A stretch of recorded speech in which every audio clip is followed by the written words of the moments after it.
एक बार की बात है, महात्मा बुद्ध के शिष्य आनंद कहीं जा रहे थे। रास्ते में उन्होंने देखा कि एक अधेड़ व्यक्ति एक चट्टान पर बैठा रो रहा है। वे उसके पास गए और बोले, क्या बात है वत्स, तुम कौन हो और क्यों रो रहे हो? आनंद की बात सुनकर उस व्यक्ति की सिसकियां थम गई।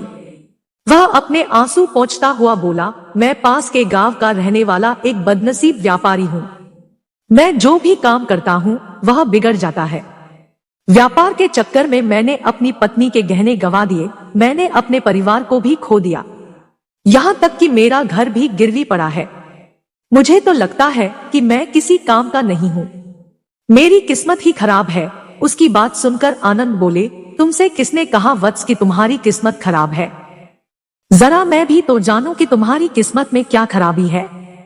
वह व्यक्ति बोला, पहले मैं खेती करता था, पर हर साल उसमें घाटा होता था।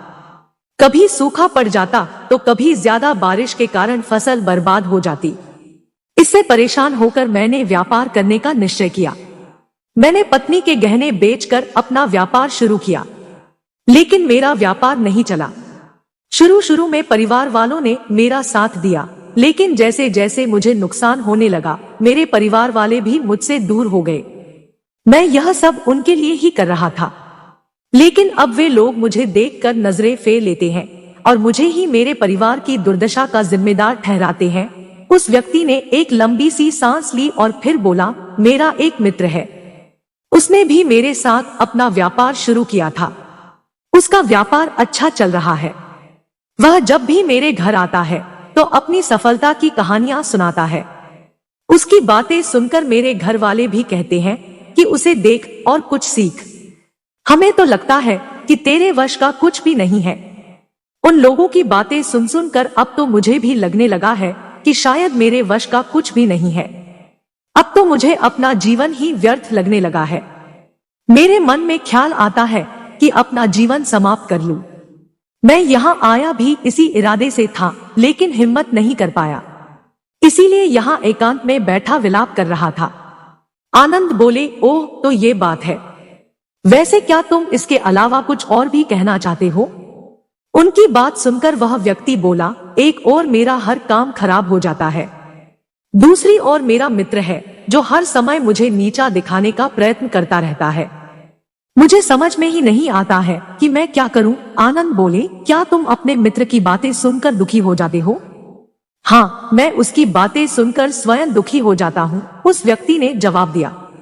आनंद ने पूछा, तुम्हें किस बात का दुख होता है, अपने असफल होने का या फिर मित्र के सफल होने का? उनका सवाल सुनकर वह व्यक्ति एक पल के लिए सोच में पड़ गया। फिर वह बोला, अगर सच कहूं तो मुझे अपने असफल होने का उतना दुख नहीं होता है जितना कि मित्र के सफल होने का होता है। अर्थात यदि तुम्हारा मित्र असफल हो जाए तो तुम्हें खुशी होगी? आनंद ने प्रश्न किया। वह व्यक्ति बोला, हाँ, मुझे बहुत खुशी होगी।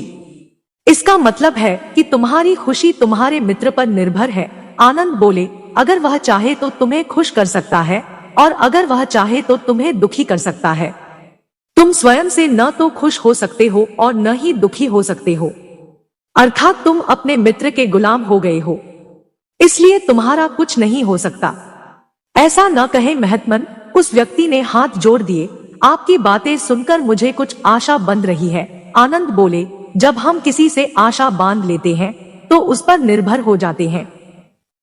ऐसे में हमारी खुशी और दुख भी उस पर निर्भर करने लगता है। इससे बेहतर है कि तुम अपने आप से आशा बांधो। जब तुम ऐसा करोगे, साथ ही पूरे जतन से काम करोगे, तो तुम्हें सफलता अवश्य प्राप्त होगी। कहते हुए आनंद ने एक पल के लिए उस व्यक्ति की ओर देखा, फिर अपनी बात आगे बढ़ाई। तुम्हें लगता है कि तुम्हारा मित्र तुम्हें दुखी करने आता है, पर अगर विचार करो तो वह बातें तो सच्ची ही कहता है। वह अपने संघर्ष और अनुभव की बातें बताता है। तुम उन बातों से बहुत कुछ सीख सकते हो। तुम्हें इसके लिए उसका धन्यवाद करना चाहिए कि तुम्हें घर बैठे कुछ अनुभव मिल रहे हैं। तुम उन अनुभवों का लाभ उठाओ, नई शुरुआत करो, कर्म करते जाओ, हार मत मानो, एक दिन तुम्हें सफलता अवश्य मिलेगी। आज तुम जिसे अपना बुरा वक्त या बुरी किस्मत कह रहे हो, एक दिन यह बदल जाएगी।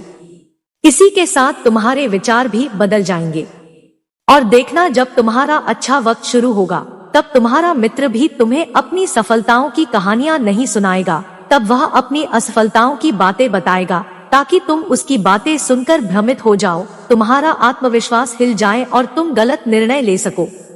लेकिन उस समय भी तुम्हें अपनी बुद्धि का प्रयोग करना होगा।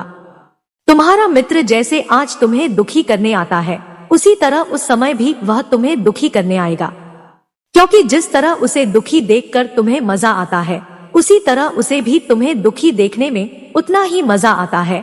वह व्यक्ति बोला, आपने सही कहा, लेकिन मेरा सबसे बड़ा दुख यह है कि मेरे परिवार के लोग भी इसमें शामिल हैं। वास्तव में मैं तो अपने परिवार के लिए अच्छा करना चाहता था, लेकिन वे लोग भी मेरी बात नहीं समझते हैं। वे भी मुझे गलत कहते हैं और अब तो वे मेरे साथ भी नहीं हैं। आनंद बोले, मैं सब समझ गया। तुम सांत्वना चाहते हो। वास्तव में इस दुनिया में सभी लोग सांत्वना ही चाहते हैं। हम चाहते हैं कि हम जब भी कुछ करें तो लोग हमारी प्रशंसा करें, लेकिन आमतौर से ऐसा नहीं होता है, इसलिए हम दुखी हो जाते हैं। हमें लगता है कि हमारे मित्र परिवार वाले सब मतलबी हैं। लेकिन तुम अगर किसी को अपना परिवार मानते हो और उसके लिए कुछ करना भी चाहते हो, तो तुम्हें ऐसा क्यों लगता है कि तुम दूसरों के लिए कुछ कर रहे हो? वास्तव में तुम अपनी खुशी के लिए कर रहे हो। इसलिए परिवार के लिए कुछ करना वास्तव में अपने लिए ही करना होता है। लेकिन अगर ऐसा करते समय तुम्हें लगता है कि तुम दूसरों के लिए कर रहे हो, तो तुम दुखी रहोगे। और अगर तुम्हें लगता है कि तुम अपने लिए कर रहे हो, तो तुम खुश रहोगे, क्योंकि जब तुम अपने लिए कुछ अच्छा करते हो या करना चाहते हो, तब तुम्हें सांत्वना की जरूरत नहीं पड़ती है। आनंद की बातें सुनकर उस व्यक्ति के चेहरे के भाव बदल गए। वह बोला, आप सही कह रहे हैं, मैं समझ गया हूँ। अब तक मेरी किस्मत खराब इसलिए थी क्योंकि वह दूसरों के हाथ में थी। अब मैं अपनी किस्मत को अपने हाथ में रखूंगा। मैं फिर से प्रयत्न करूंगा, पूरे मन से काम करूंगा और जब तक सफलता नहीं मिल जाती चैन से नहीं बैठूंगा। उस व्यक्ति की बात सुनकर आनंद मुस्कुराए और उसे एक छोटी सी डिबिया देते हुए बोले, इस डिबिया को हमेशा अपने पास रखना। इसमें एक ऐसा राज है जो तुम्हें बड़े से बड़े दुख से भी बाहर निकाल लेगा। लेकिन इसे तभी खोलना जब तुम्हारे जीवन में कोई रास्ता न सुझाई दे और तुम्हें लगे कि सब व्यर्थ है। यह दुनिया व्यर्थ है और यहाँ रहना भी व्यर्थ है। उस व्यक्ति ने आनंद को धन्यवाद दिया और डिबिया को लेकर चला गया। उसने नए उत्साह के साथ फिर से अपना व्यापार आरंभ किया। उसका व्यापार चल निकला। अपनी मेहनत और लगन के बल पर वह एक बड़ा व्यापारी बन गया। परिवार वाले भी उसके साथ आ गए और उसका जीवन हंसी खुशी बीतने लगा। अब वह भूतकाल का रोना छोड़ चुका था। वह भविष्यकाल की भी चिंता नहीं करता था, बस अपने वर्तमान को संवारने में लगा रहता था। और जो कुछ भी वह करता था वह अपने लिए करता था, अपनों के लिए करता था, इसलिए वह प्रसन्न था। उसके जीवन में अब कोई दुख नहीं था। लेकिन वक्त हमेशा एक जैसा नहीं रहता है, वह बदलता रहता है। उसके जीवन में भी बदलाव आया। एक दिन उसके राज्य पर पड़ोसी राजा ने चढ़ाई कर दी। उसने इस राज्य पर अपना कब्जा कर लिया। उसके सैनिकों ने चारों ओर लूटमार मचा दी। उन्होंने व्यापारी का सारा धन लूट लिया। उसके घर में आग लगा दी। जान बचाने के लिए उसे अपने परिवार के साथ वहां से भागना पड़ा। वह व्यक्ति अपने परिवार के साथ कई दिनों तक इधर उधर भटकता रहा। वह दाने दाने को मोहताज हो गया। उसका बच्चा बीमार हो गया। इलाज के अभाव में वह तड़पने लगा। यह देखकर उसका हृदय चीत्कार कर उठा।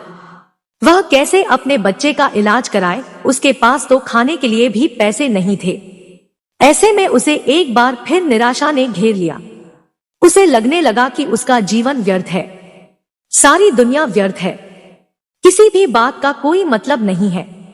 भले ही आप जीवन में कितना भी कुछ कर लो, कितनी भी सफलता हासिल कर लो, पर अंततः यह जीवन समाप्त ही होता है।